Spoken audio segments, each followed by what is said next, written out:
झाली कॉमेडीची bullet train पकडा वाड्यावर या. त्याचं महाडात घर आहे.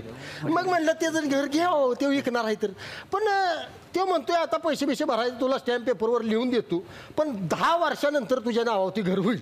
मग ते घेऊ का काय नेमकं तसं होईल का तेच तुम्हाला विसरावं म्हणते. किती वर्ष झाली आतापर्यंत त्यांनी घेऊन? हा आता 1.5 वर्ष झालं त्याला लाटरी लागली. बरं बरं बरं. तो निघून जातो, तुम्हाला प्रॉपर्टी विकतोय. हा तो म्हणतो की तुम्ही विकत घ्या. होय होय. पण तुमच्यासाठी तो म्हणतोय काहीतरी मी रायटिंगमध्ये देतो तुम्हाला, कारण 10 वर्ष विकू शकत नाही हे त्यांनाही माहिती आहे आणि तुम्हालाही माहिती आहे. हा बरोबर की नाही? हो मग बरोबर आहे, कायदा तसाच आहे. 10 वर्ष विकू शकत नाही म्हाडाची जागा, आणि 10 वर्षामध्ये जर प्रॉपर्टी हस्तांतरित केली गेली तर त्यावर म्हाडा ॲक्शन घेऊ शकतं, असा क्लिअर कायदा आहे.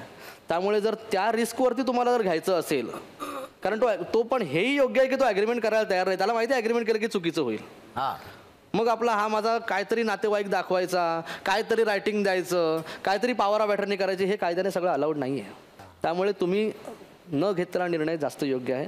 कारण उद्या जर काही कायद्याचा बडगा आला तर तुम्ही जागच्या जागी पहिले तुम्ही सापडाल त्या जागेमध्ये. नाही आणि त्या संदर्भात म्हाडा उद्या सीलही करू शकतो तुमची जागा. आणि जर तसं जर उद्या झालं, तुम्ही तर रस्त्यावर याल अननेसेसरीली, ज्याच्यात तुमचा काही दोष नाही आहे. कारण तुम्हाला या गोष्टी माहिती नव्हत्या, पण आज माहिती झाल्यात, तर तुम्ही अशा गोष्टी करू नका.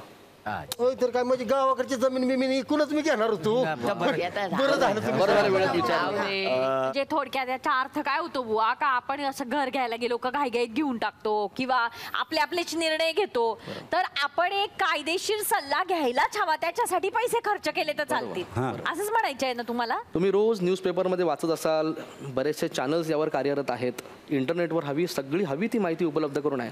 आपण थोडा वेळ त्याच्यासाठी द्यायला हवा. तुम्ही उद्या तिकडे जर वाचलत, उद्यापासून तुम्ही प्रयत्न केलेत कुठलीही प्रॉपर्टी घेताना, जर त्यासाठी मला काय करायला पाहिजे याचा नीट रीतसर अभ्यास केलात, तर तुम्हाला अशीही वेळ येईल की तुम्हाला ॲडव्होकेट एंगेज करायची गरजही भासणार नाही.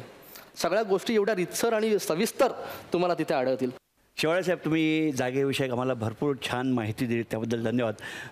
खरं तर आमचे हे वॉचमन आहेत रोहित, ते खूप छान भारुड गातात. हो का? पण आज जागेच्या संदर्भात तुम्ही इतकी छान माहिती दिलीत की जागाविषयक चांगल्या जागा घेणाऱ्या, म्हणजे अनधिकृत नसलेल्या, अधिकृत असलेल्या एकच गायिका आमच्याकडे आहेत, त्या म्हणजे आरोही.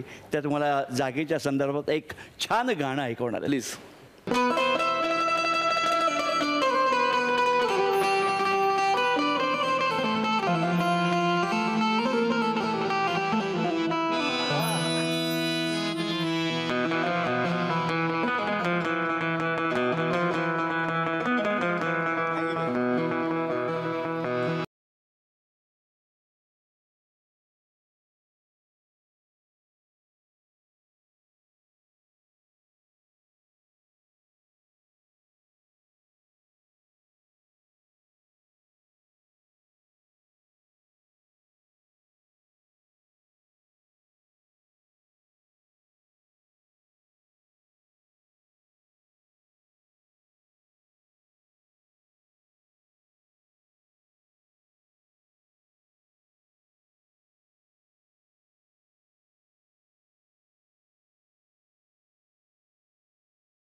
बर्बादी होईल सारी प्रोसिजर असावी लीगल होईल अग्रीमेंट हो पोझिशन मिळेल हो सारी प्रोसिजर असावी लीगल होईल अग्रीमेंट हो पोझिशन मिळेल.